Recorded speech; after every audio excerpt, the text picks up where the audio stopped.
नमस्कार, welcome back to my channel health insurance knowledge. आज की वीडियो स्पेशली उन लोगों के लिए जिनको बहुत सारी कंप्लेंट्स हैं कि आपका क्लेम पास नहीं होता, कंपनीज क्लेम पास नहीं करती हैं, फ्रॉड करती हैं, या पॉलिसी के टाइम पे तो बहुत सारे वादे करती हैं लेकिन क्लेम के टाइम पे कुछ प्रोवाइड नहीं करती, सर्विस प्रोवाइड नहीं करती। जिनके मन में ये सारे क्वेश्चन है, या क्लेम पास कैसे होगा, सही क्लेम पास सर्विस सही कैसे मिलेगी, जिनके भी माइंड में ये सारे क्वेश्चन है, स्पेशली आज की वीडियो उन्हीं के लिए बनाई है मैंने। वीडियो को पूरा एंड तक देखना और आपको ये पता चल जाएगा इस वीडियो में कि क्लेम ना पास होने के या क्लेम रिजेक्ट होने के क्या क्या रीजन रहते हैं, किस किस की गलती रहती है क्लेम पास ना होने में, आपकी कंपनी की, आपके सर्विस प्रोवाइडर की, या कस्टमर के खुद की गलती रहती है, किसकी गलती रहती है। ये सारी ही चीजें आपको आज की वीडियो में पता चल जाएंगी। आज की वीडियो स्पेशली मैंने क्यों बनाई है, ये वीडियो मैंने स्पेशली बनाई है कुछ कमेंट्स, जैसे कि ये कमेंट, ठीक है, ये कमेंट, ऐसे कुछ बहुत सारे कमेंट्स आ रहे थे मुझे रेगुलर बेसिस पे नीचे, जिनको मैं ज्यादातर रिप्लाई कर भी पा रही थी और कुछ लोगों को रिप्लाई नहीं कर पा रही थी। बट इन सभी के क्वेश्चंस मेरे माइंड में घूम रहे थे कि इससे रिलेटेड लोगों को अवेयरनेस होनी चाहिए कि उनके क्लेम आखिर पास क्यों नहीं होते, इसमें किसकी गलती है। आप लोगों को लगता है कि सिर्फ कंपनी की गलती है, लेकिन सिर्फ कंपनी की गलती नहीं होती, इसमें बहुत सी गलतियां होती हैं और बहुत लोगों की गलतियां होती हैं। चलिए स्टार्ट करते हैं वीडियो। तो सबसे पहले देखते हैं क्लेम सेटलमेंट में किस किस का रोल होता है, बिकॉज उसी से हम जान पाएंगे कि क्लेम रिजेक्ट किस पार्टी की तरफ से हुआ है, किसकी गलती की वजह से क्लेम रिजेक्ट हुआ है। ओके, तो क्लेम सेटलमेंट में 4 रोल होते हैं मेरे अकॉर्डिंग। सबसे पहले हॉस्पिटल्स वालों का रोल होता है, डॉक्टर्स जो भी होते हैं उनका रोल होता है, कस्टमर का खुद का रोल होता है क्लेम के टाइम पे।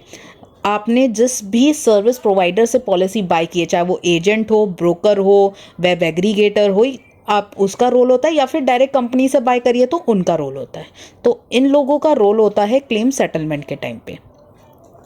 अब एक एक करके बात करते हैं कि कहाँ किस की वजह से कहाँ पे क्या गलती हो सकती है। मानो हॉस्पिटल्स वालों का अगर हम देखें तो हॉस्पिटल्स वाले 3 तरीके से आपको क्लेम सेटल करते हैं, जैसे कि कैशलेस हो गया, ठीक है, रिम्बर्समेंट हो गया, आधा कैशलेस कर देंगे, आधा रिम्बर्समेंट कर देंगे। कई हॉस्पिटल वाले ये बोलेंगे कि आप थोड़ा सा, यानी 10,000 या 5,000 आप डिपॉजिट कर दो, एक तरीके से सिक्योरिटी अमाउंट डिपॉजिट कर दो, उसके बाद कंपनी जब सेटल करती है तो वो उस आपको रिटर्न कर देते हैं उतना अमाउंट, ठीक है। काफ़ी ये सारी चीज़ें होती हैं हॉस्पिटल में, ठीक है। सो आपको एक चीज़ ध्यान रखनी है कि हॉस्पिटल आप जो भी जा रहे हैं, मैक्सिमम आप कैशलेस जाइए, ज़्यादा बेटर रहेगा। अगर कैशलेस ऑप्शन नहीं होता है तो आप रिम्बर्समेंट वाले में जाइए, ठीक है। दूसरी चीज़, कुछ हॉस्पिटल्स ब्लैकलिस्ट हॉस्पिटल्स होते हैं, आपको उन हॉस्पिटल्स में नहीं जाना है, ये आप ध्यान रखेंगे। कंपनी की तरफ से ब्लैकलिस्ट हॉस्पिटल्स होते हैं, उन हॉस्पिटल्स में मत जाइएगा, क्योंकि कंपनी आपका क्लेम पास नहीं करेगी। मैं ये बार बार रिपीट कर रही हूँ। इसके अलावा अगर हम देखें तो हॉस्पिटल में डॉक्टर्स आपकी क्या डिस्चार्ज समरी बनाता है, वो बहुत बड़ा रोल करती है क्लेम सेटलमेंट के द्वारा। क्योंकि क्लेम सेटलमेंट में एक जो डॉक्यूमेंट लगता है, सबसे मेन इंपॉर्टेंट डॉक्यूमेंट, वो आपकी डिस्चार्ज समरी लगती है, जिसमें आपका हर एक घंटे का हिसाब लिखा होता है कि इस टाइम ये दवाई दी थी, इस टाइम इतना फीवर था, इस टाइम ये ट्रीटमेंट दिया गया। तो डिस्चार्ज समरी में क्या लिखा जा रहा है डॉक्टर के थ्रू, वो बहुत बड़ा रोल अदा करेगा आपके क्लेम सेटलमेंट के टाइम पे। ये चीज ध्यान रखिएगा। अब बात करते हैं कस्टमर के थ्रू। कस्टमर का सिंपल जो मैंने अपने एक्सपीरियंस में देखा है, कस्टमर की तरफ से जो क्लेम रिजेक्ट होते हैं ना, वो उनकी सिर्फ एक ही गलती पे क्लेम रिजेक्ट होते हैं।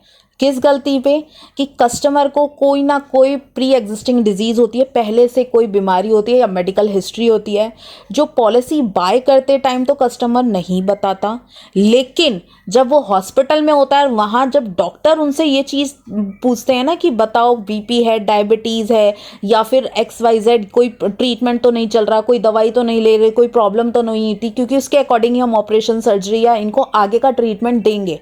तो वहाँ पे घबरा के कस्टमर सब उगलता है कि ये हुआ था, ये हुआ था, ये हुआ था। तो ये कस्टमर की सबसे बड़ी गलती होती है, और 90% क्लेम इसी वजह से रिजेक्ट होते हैं। 90% क्लेम इसी वजह से रिजेक्ट होते हैं कि कस्टमर कहीं हॉस्पिटल में तो बहुत सारी चीज़ें बता देता है लेकिन पॉलिसी बाय करते टाइम नहीं बताता। तो मेरा ध्यान रखना है, जैसे मैंने बताया आपको डिस्चार्ज समरी बहुत इंपॉर्टेंट रोल अदा करती है। तो डिस्चार्ज समरी में ना कई बार क्या होता है कि डॉक्टर कई ट्रीटमेंट देते हैं लेकिन आपकी डिस्चार्ज समरी में लिख देते हैं कि इट्स नॉट नेसेसरी। और कई बार क्या होता है कि बहुत से ट्रीटमेंट डॉक्टर कहते हैं आपकी मर्जी, आप लेना चाहते हैं या नहीं, ठीक है। और हम लोग सोचते हैं हमारा इंश्योरेंस है, ठीक है सर आप दे दीजिए ट्रीटमेंट। तो ये जो तरीका है कि आप दे दो, हमारा तो इंश्योरेंस है, नहीं। अगर लेना चाहते हैं, डॉक्टर इस तरीके से आपको कोई बोल रहा है, दैट मीन्स वो नेसेसरी नहीं है, आप ले सकते हैं या नहीं। तो कोई भी ट्रीटमेंट ऐसा हो जो नेसेसरी नहीं होता ना, कंपनी कभी भी वो पे नहीं करेगी क्लेम। ये मैं आपको क्लियरली बता रही हूँ, ठीक है। तो आप ज़रूर देखिएगा कि आपकी डिस्चार्ज समरी में जो भी ट्रीटमेंट लिखा हो वो सारे नेसेसरी ट्रीटमेंट हो। इसके अलावा आपका जो नॉन पेबल कुछ आइटम्स होते हैं जैसे कॉटन, सीजर, ग्लव्स वगैरह, कई कंपनीज कवर करती हैं इसको आज की डेट में, कई कंपनीज इसको कवर नहीं करती हैं आज की डेट में। तो ये चीज़ भी आपको बहुत ध्यान देनी है कि आपकी कितना बिल बन रहा है इन सब चीज़ों पे। देखो ये सिंपल सी मैं, उसके अलावा थर्ड पॉइंट हमने बात करी थी एजेंट और ब्रोकर्स के रिलेटेड, ठीक है। सो आपने एजेंट के थ्रू पॉलिसी बाय करी है, आपने किसी ब्रोकर कंपनी के थ्रू पॉलिसी बाय की, आपने किसी वेब एग्रीगेटर लाइक पॉलिसी बाजार जैसी कंपनी के थ्रू आपने पॉलिसी बाय करी है, ठीक है, या आपने डायरेक्ट कंपनी के थ्रू पॉलिसी बाय करी है, ठीक है। यहाँ पे इनका भी बहुत बड़ा महत्वपूर्ण रोल होता है आपके क्लेम सेटलमेंट करवाने में। ये भी मैं आपको एक चीज़ बता देती हूँ। मानो आपने कोई क्लेम किया, किसी XYZ बीमारी के रिलेटेड हॉस्पिटल में एडमिट हुए, क्लेम किया, ठीक है। अब आपका सर्विस प्रोवाइडर कैसा है, आपने जिसके थ्रू पॉलिसी बाय की है, क्या वो ऐसा है कि पॉलिसी बेचने के टाइम पे तो 20 बार 100 बार कॉल करता है लेकिन क्लेम के टाइम पे आपके पास किसी का नंबर ही नहीं है जिससे आप कोऑर्डिनेट कर सकें या कोई आपको हेल्प प्रोवाइड कर सके? क्या ऐसा है आपका सर्विस प्रोवाइडर? तो आपने बहुत गलत जगह से पॉलिसी बाय की है, ये मैं आपको क्लियरली बता रही हूँ, ठीक है। क्योंकि सर्विस प्रोवाइडर ऐसा होना चाहिए कि आपके पास एक क्लेम डिपार्टमेंट का नंबर होना चाहिए जिसको आप इमरजेंसी में कभी भी कॉल कर सकते हैं। ऐसा नंबर होना चाहिए, चाहे वो आप एजेंट के थ्रू बाय करें चाहे ब्रोकर कंपनीज के थ्रू बाय करें, हर किसी का क्लेम डिपार्टमेंट होता है। या एजेंट को भी ये अथॉरिटी होती है, वो क्लेम पास करवाता है, तो आपके पास एक प्रॉपर पर्सन का नंबर होना चाहिए जिससे आप बात कर सकते हैं और क्लेम सेटल करवा सकते हैं। इसके अलावा कई बार क्या होता है कि कुछ कंपनीज तो कोई डॉक्यूमेंट मांगती है, आप कोई डॉक्यूमेंट प्रोवाइड करते हैं, ठीक है, कंपनी को मिसअंडरस्टैंडिंग हो जाती है और क्लेम रिजेक्ट कर देती है।